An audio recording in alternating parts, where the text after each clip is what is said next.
Hey guys, welcome in new video. आज की video में हम बात करेंगे कि भारत के 28 राज्यों के नाम कैसे पढ़े और उनके नाम का क्या मतलब है, और साथ में उनकी हिस्ट्री के बारे में भी जानेंगे। एंड लास्ट में हम भारत के नाम की हिस्ट्री और भारत को किन किन नामों से जाना जाता था इसके बारे में भी देखेंगे। So many things to know, video शुरू करते हैं।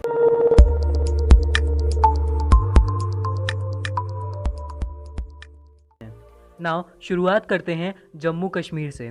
ऑल्दो यह आज के टाइम स्टेट नहीं बल्कि एक यूनियन टेरिटरी है।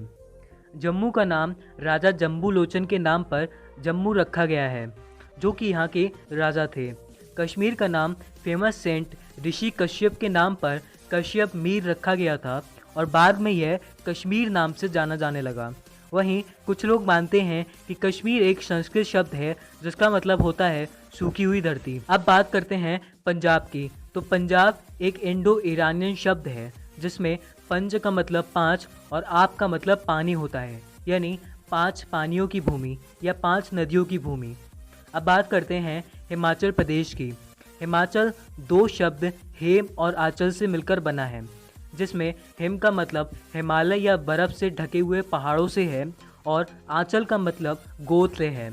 हिमाचल प्रदेश को पहाड़ों का घर भी कहा जाता है। अब हरियाणा के नाम के बारे में जान लेते हैं। तो कुछ लोगों का मानना है कि हरियाणा शब्द में हरी का मतलब ग्रीनरी से है और आना का मतलब जंगल से है, यानी हरा जंगल। जबकि कुछ और लोगों का मानना है कि हरियाणा में हरी का मतलब भगवान कृष्ण से है, क्योंकि महाभारत के समय उनका वहां आना हुआ था, इसलिए स्टेट का नाम हरियाणा पड़ा।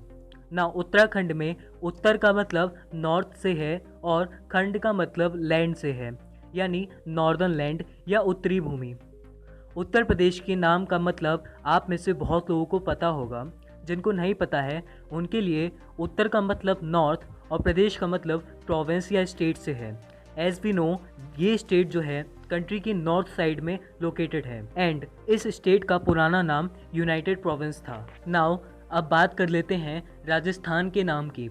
राजस्थान एक संस्कृत वर्ड राजा से आया है, जिसका मतलब किंग या राजा होता है, यानी राजाओं का स्थान। इसको पहले राजपूताना नाम से जाना जाता था, क्योंकि यहाँ पर बहुत सारे राजपूतों ने शासन किया है। नाउ अब बिहार के नाम को भी देख लेते हैं। तो बिहार शब्द बिहार से आया है, जिसका मतलब होता है याद करने या फिर कुछ नया सीखने की जगह। जैसा कि हमको पता है कि पुराने ज़माने में बिहार में बहुत सारी यूनिवर्सिटीज़ थीं, जैसे कि नालंदा यूनिवर्सिटी। नाउ अब देख लेते हैं बंगाल के बारे में। तो ये थोड़ा कॉम्प्लिकेटेड है। बंगाल बंगाली शब्द बांगा से आया है और बांगा शब्द बारंगा से आया है, और बारंगा वो जगह है जहाँ पर गंगा और ब्रह्मपुत्र मिलती हैं। और सन 1905 में बंगाल के पार्टीशन के बाद इनके नाम के आगे ईस्ट और वेस्ट लगाया गया। ईस्ट बंगाल जो कि आज बांग्लादेश एक अलग कंट्री है, और वेस्ट बंगाल जो अभी भारत का हिस्सा है। अब देख लेते हैं सिक्किम के बारे में। नाउ सिक्किम वर्ड की उत्पत्ति लिम्बू ओरिजिन से हुई है, जहां सू का मतलब नया और किम का मतलब जगह है, यानी नई जगह। अब आसाम के बारे में भी देख लेते हैं।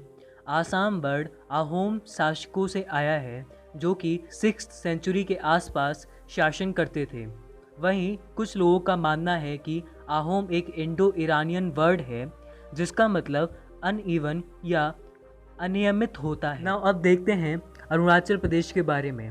अरुणाचल संस्कृत के 2 शब्द अरुण और आंचल से मिलकर बना है, जिसका मतलब उगते हुए सूरज की धरती होता है।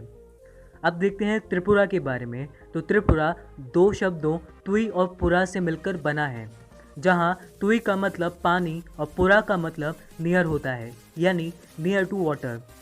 अब देखते हैं मिज़ोरम के बारे में।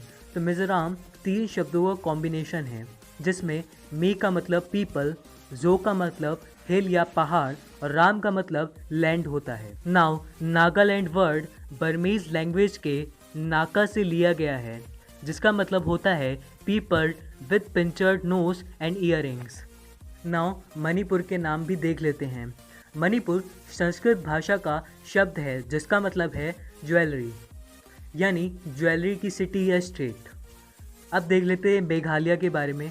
तो मेघालय भी एक संस्कृत भाषा का शब्द है जिसमें मेघा का मतलब बादल या क्लाउड से है और आलिया का मतलब निवास या रेजिडेंशियल से है, यानी बादलों का घर। अब झारखंड के बारे में देख लेते हैं। तो झारखंड भी दो शब्द झार और खंड से मिलकर बना है, जिसमें झार का मतलब जंगल या फॉरेस्ट से है और खंड का मतलब ज़मीन या लैंड से है। और ये स्टेट सन 2000 में बिहार से अलग हुआ था। ना छत्तीसगढ़ के नाम के बारे में भी देख लेते हैं।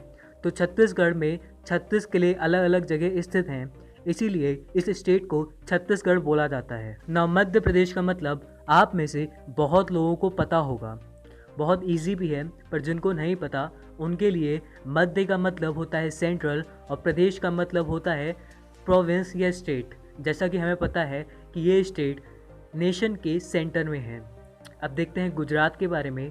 तो गुजरात को पहले गुहर राष्ट्र के नाम से जाना जाता था।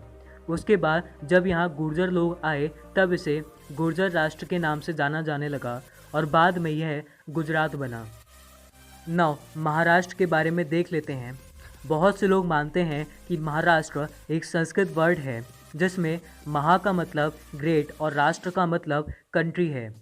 वहीं कुछ लोग मानते हैं कि राष्ट्र शब्द राठी से आया है जिसका मतलब चैरिट या रथ होता है। ना उड़ीसा के बारे में देख लेते हैं।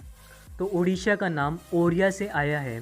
ओरिया उड़ीसा में रहने वाले ओड्रा लोगों को कहते हैं जो कि इस स्टेट के सेंटर में रहते हैं। अब आंध्र प्रदेश के बारे में देख लेते हैं। तो आंध्र प्रदेश का मतलब साउदर्न स्टेट से है, जैसा कि हमें पता है कि आंध्र प्रदेश नॉर्थ की साइड में लोकेटेड है। नाउ तेलंगाना शब्द दो वर्ड त्रि और लिंग से मिलकर बना है जिसका मतलब है 3 शिवलिंग। नाउ कर्नाटक का मतलब लॉफ्टी लैंड है, जैसा कि हमें पता है कि डेक्कन का पठार कर्नाटका में ही आता है और ये नाम भी वहीं से लिया गया है। नाउ कुछ लोग मानते हैं कि गोवा को उसका नाम पुर्तगालियों से मिला है। वहीं कुछ लोगों का मानना है कि गोवा शब्द संस्कृत के गो से निकला है जिसका मतलब गाय या काऊ होता है। अब केरला के बारे में देख लेते हैं। नाउ कुछ लोग मानते हैं कि केरला शब्द केरा से आया है जिसका मतलब होता है कोकोनट ट्री। वहीं कुछ लोग मानते हैं कि भगवान परशुराम ने केरला की ज़मीन को समुद्र से वापस लिया था और उस टाइम इसको चेरा आलम के नाम से जाना जाता था, जो कि बाद में केरला हो गया। तमिलनाडु एक तमिल वर्ड है जिसमें तमिल का मतलब होता है तमिल लैंग्वेज और नाडु का मतलब होता है लैंड, यानी the land of Tamil. Now अब भारत के नाम के बारे में देख लेते हैं। तो भारत का नाम राजा भरत के नाम पर पड़ा है, जो कि राजा दुष्यंत और रानी शकुंतला के बेटे थे और एक महान राजा थे। ऐसा माना जाता है कि वो बचपन में शेर के मुंह में दांत गिनते थे और इंडिया का पूरा नाम रिपब्लिक ऑफ इंडिया है और हिंदी में इसे भारतीय गणराज्य के नाम से जाना जाता है। इसके अलावा भी भारत को कई और नाम से भी जाना जाता है, जैसा कि अल हिंद, आर्यभट्ट और तेंजहू। तेंजहू एक जापानीज़ और चाइनीज़ वर्ड है जिसका मतलब हेवन के अराउंड होता है। सो ये था आज का वीडियो। यहाँ पर बहुत सी ऐसी स्टोरीज़ हैं नाम के पीछे जिनको मैंने कवर नहीं किया है। मैंने सिर्फ उन्हीं स्टोरीज़ को कवर किया है जो कि या तो ऑफिशियली लिखी हुई हैं या फिर लोग उनमें सबसे ज़्यादा मानते हैं। सो अगर आपको ये वीडियो पसंद आई हो तो प्लीज़ लाइक करके शेयर करो एंड चैनल को सब्सक्राइब करो। एंड नेक्स्ट किस टॉपिक पे वीडियो चाहते हो वो भी कमेंट करके बता दो।